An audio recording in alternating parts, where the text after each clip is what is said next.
राज्यामध्ये झेडपी आधी महापालिका निवडणुका होण्याची शक्यता वर्तवली जाते।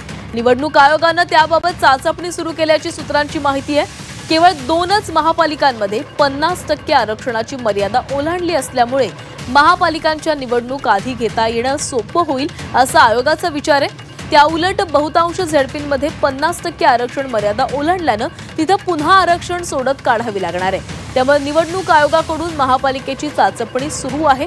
डिसेंबरच्या पहिल्या किंवा दुसऱ्या आठवड्यामध्ये निवडणूक कार्यक्रम जाहीर होण्याची शक्यता वर्तवली जाते।